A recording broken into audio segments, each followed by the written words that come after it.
Here's my truth. My name is Chris, and I was addicted to having affairs. In my first marriage, I spent years having relationships outside of my marriage, whether it was physical or emotional, and I was in a very dark place. I was delusional. I ended up blowing up my family. I lost my marriage, and now I only get to have my children every other week. But I want to tell everybody that you can change. You can find redemption within your marriage. Because of Jesus, I found truth. I found reality. And I'm here to help save other marriages.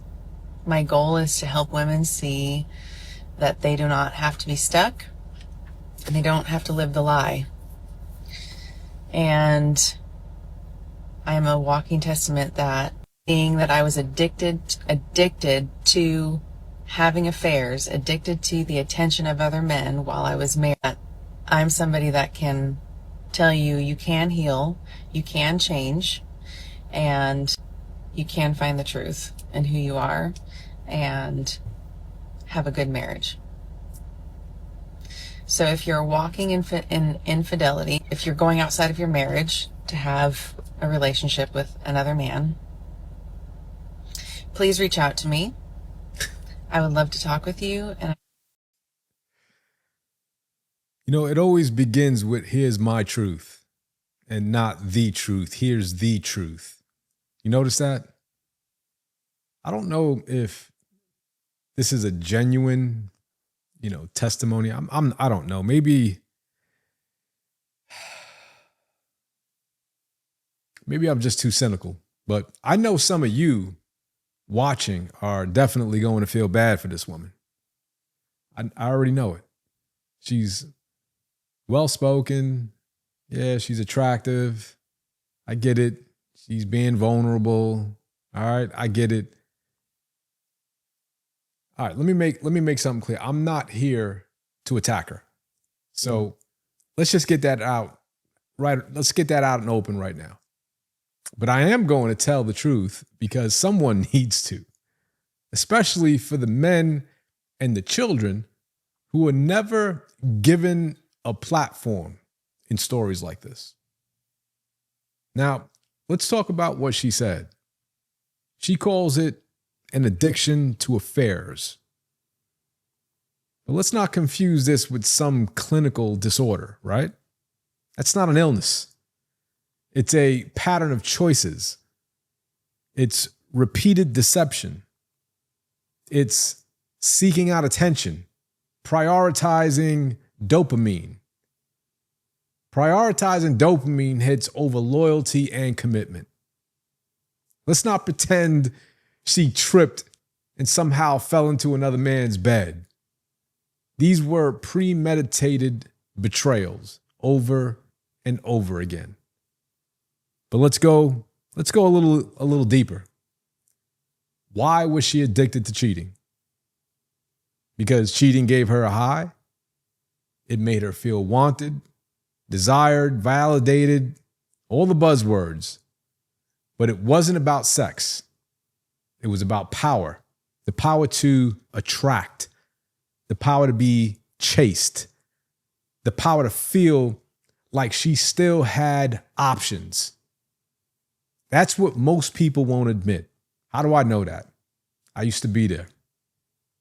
Decades ago, I know this all too well. Now, it's a bit more polarizing coming from a woman because she sounds the way a man would. It's interesting. Women don't usually cheat to leave their man. They cheat to feel alive again without sacrificing the stability that their husbands are providing them. So it's a selfish thing. It's deceptive. And it's rooted in insecurity disguised as empowerment. She was addicted to the male attention because without it, she didn't feel like she mattered. That's not healing. That's brokenness. And if you don't fix that core wound, you'll drag it into every other relationship you touch. And look, I'm not speaking to tear her down. I want to make that clear. I'm speaking to protect the next man, the next family she may have, the next set of kids who don't get to vote on whether mom cheats and blows up the entire household. Because when we glorify these redemption stories without holding people accountable for the wreckage they leave behind, we invite more destruction. She gets to start fresh. She gets an entirely new platform. She gets the applause from other women. But her ex-husband, he gets lifelong trust issues. Her children, they bounce between homes every other week. And that's a disaster. Why? Because mom needed more attention. So let's stop romanticizing the arsonist just because she came back to help clean up the ashes. If you're in that situation right now, man or woman, don't fool yourself. Healing doesn't begin with soft-spoken confessions on TikTok. It starts with brutal honesty. It starts with repentance. It starts with owning every ounce of the damage you caused. It is what it is. But I'm standing for the people she actually left behind because they deserve someone to speak for them too. What say you? You think I'm being too hard? Leave it in the comments, and I'll see you guys on the next one.